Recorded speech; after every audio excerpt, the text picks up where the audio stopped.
Alors aujourd'hui, je voulais vous raconter l'histoire de Hélène. Hélène est une jeune femme africaine qui a grandi dans une famille très pauvre et où il y avait beaucoup de violence. En effet, son père y buvait beaucoup et y tabassait sa mère littéralement.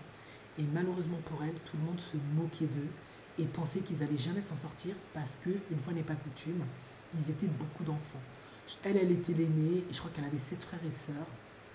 Et en plus de ça, pour couronner le tout, son père trompait sa mère et il s'est passé un drame terrible dans son enfance qu'elle n'a jamais oublié. La menthe de son père, un jour, a agressé sa mère et l'agression a été tellement violente, brutale et fatale qu'elle lui a carrément coupé le nez.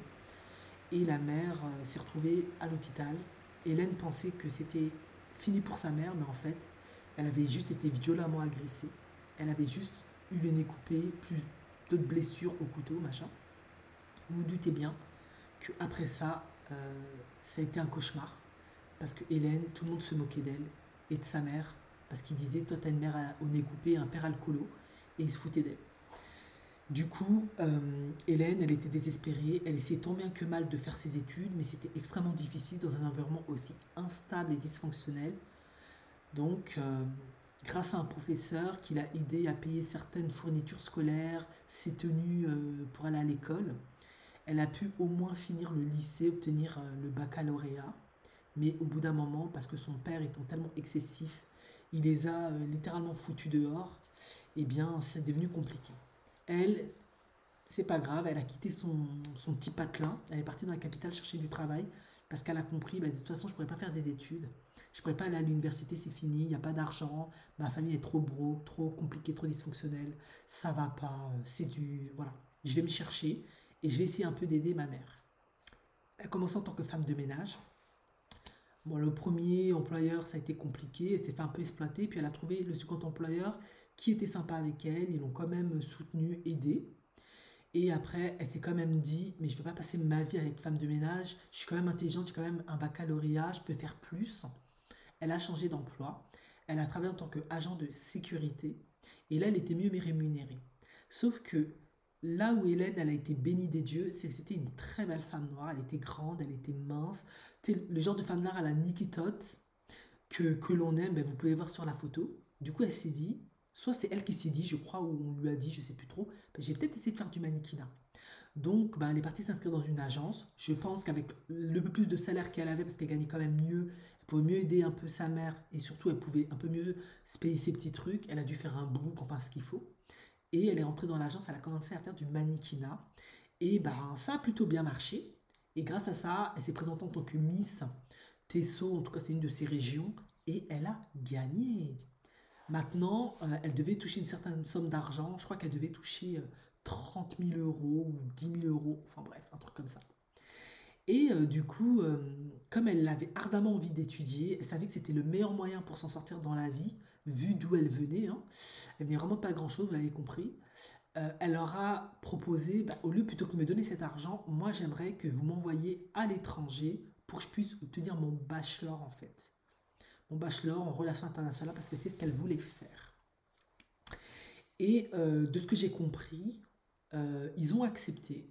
Donc du coup, elle est partie. En fait, elle devait partir en Allemagne et finalement, elle a décidé d'aller en Australie. En tout cas, moi, c'est ce que j'ai compris de l'histoire.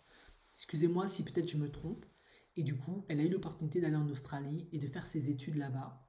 Ce qui est sûr, c'est qu'elle a fini par obtenir son bachelor en relations internationales, mais je ne sais pas si elle l'a obtenu avant de rencontrer son YT ou après. C'était pas non plus très clair. Ce qui est sûr, c'est que bah, elle était en Australie, elle avait plutôt bien réussi à atteindre ses objectifs, elle était fière d'elle, elle était magnifique, elle plaisait. Du coup, elle s'est dit, bah, attends, je vais trouver l'amour. Et elle s'est inscrite sur un site de rencontre. Si vous voyez bien, la plupart de mes histoires, bah, ce sont des femmes noires qui ont souvent rencontré, soit à l'Uni, soit sur des sites de rencontre. C'est ce qui se fait de nos jours, en tout cas. Si tu veux élargir tes options, il y a des risques, mais ça peut complètement marcher en fait.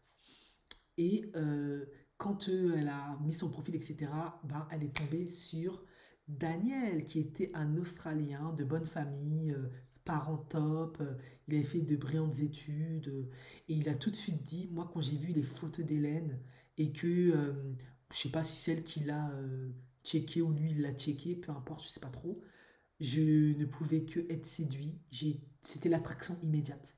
Et c'est vrai. Parce que quand on voit les photos d'Hélène, elle est douce, elle a un visage bienveillant, elle a un beau sourire, en effet. Daniel, il a dit, mais elle a un sourire tellement magnifique. C'était vraiment une lumière. Et c'est vrai que c'est une très belle femme. Il a touché le jackpot. Ni une ni deux, se sont rencontrés, ils sont tombés follement amoureux. Et Daniel a absolument accepté de l'épouser. Il est venu dans son pays d'origine, il a rencontré toute sa famille, ils ont fait la dot, le mariage, tout ce qu'il faut. Et il se dit que lui, il a beaucoup galéré à trouver une femme, il tombait que sur des échecs. Et Hélène, c'est vraiment un don de Dieu, c'est vraiment la femme qu'il lui fallait. Il a patienté et il est plein de gratitude parce qu'elle est belle. Ben ouais, elle est mannequin, elle a déjà été Miss, elle est intelligente parce qu'elle a un bachelor. Euh, top quoi. Et Hélène, maintenant, vous avez compris, elle s'est mariée, elle a trouvé son chéri, son whitey. Ce qui était difficile dans ce défi-là, et c'est là où surtout je voulais en parler, hein, c'est qu'en fait, beaucoup de gens lui ont reproché de s'être mis avec Daniel pour de l'argent.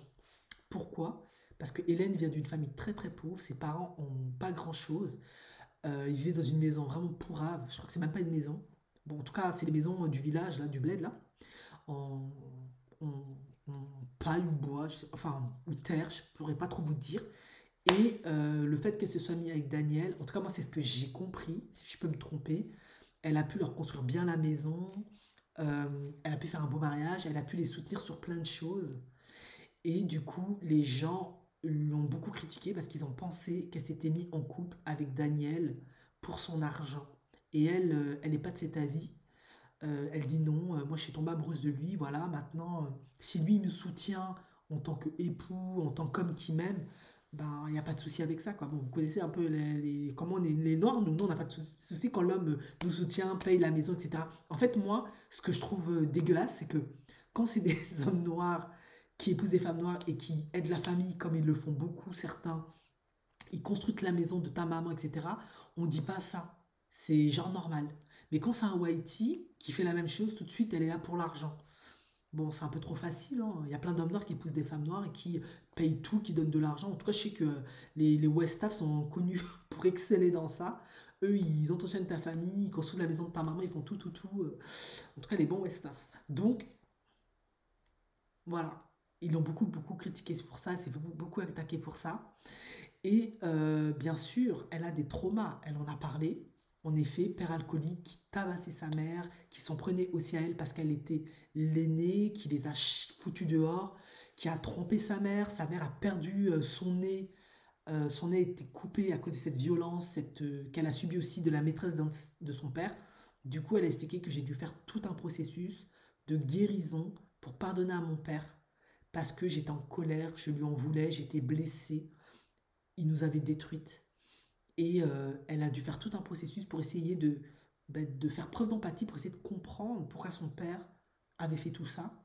Et elle, ce qu'elle a expliqué, c'est que c'était la pauvreté. Ils étaient tellement pauvres, le père était tellement impuissant, il se sentait tellement comme un loser de ne pas pouvoir prendre soin de sa famille, que ça l'a rendu alcoolo, et ça le faisait faire n'importe quoi, et toute sa frustration, sa colère, il s'en prenait à la maman.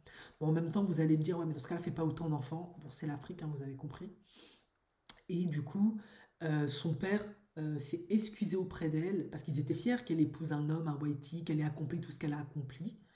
Du coup, il s'est excusé, il lui a dit pardonne-moi ma fille de t'avoir blessée, de t'avoir heurtée, de t'avoir fait tout ça. Je suis fier de toi. Bon, maintenant qu'il y a la fracture là, c'est la moindre des choses. Il y a des papas africains, ils ne s'excusent pas, hein. Vous savez à quel point c'est difficile pour les parents africains de s'excuser auprès de leur enfant. Lui, il l'a fait. Sa mère, bien évidemment, était fière d'elle, hein, puisqu'elle a pu aider sa mère, la soutenir, aider sa famille, aider ses frères et sœurs, etc. Elle s'était toujours dit, il ne faut pas que je tombe enceinte avant d'être mariée, avant d'avoir quand même atteint mes objectifs, parce que je suis l'aîné, je suis l'exemple. Je ne peux pas me permettre en fait de foirer comme ça, parce que sinon on est tous foutus. Et ça, son père, par contre, il l'a remercié d'avoir été comme ça, malgré son incapacité à être un bon père, parce que dans sa famille, c'était pas souvent le cas. Elles sont toutes tombées enceintes avant de s'être mariées, alors qu'elles étaient dans la pauvreté. Mais elle s'était fait cette promesse-là parce qu'elle s'est dit, mais si moi je tombe enceinte, d'un gars comme ça, là, de mon milieu, je vais finir comme ma mère, je vais me faire taper dessus, je vais être humiliée, j'aurai une vie de merde, quoi. Donc, elle a tenu ce défi-là, et vous voyez, parce qu'elle était belle, elle était magnifique, elle avait du potentiel, Elle a réussi, elle a rencontré son Australien qui l'adore, il est fou d'elle, s'est marié, il l'a honoré, tout est top. Et c'est pour ça qu'elle voulait partager son témoignage, son processus de guérison. Elle a dit qu'elle est toujours en guérison, elle travaille toujours sur elle-même pour guérir ses traumas, ses blessures. Et elle a raison parce que non seulement la blessure d'abandon, de rejet, d'humiliation, elle les a toutes, plus sa perception en tant que femme.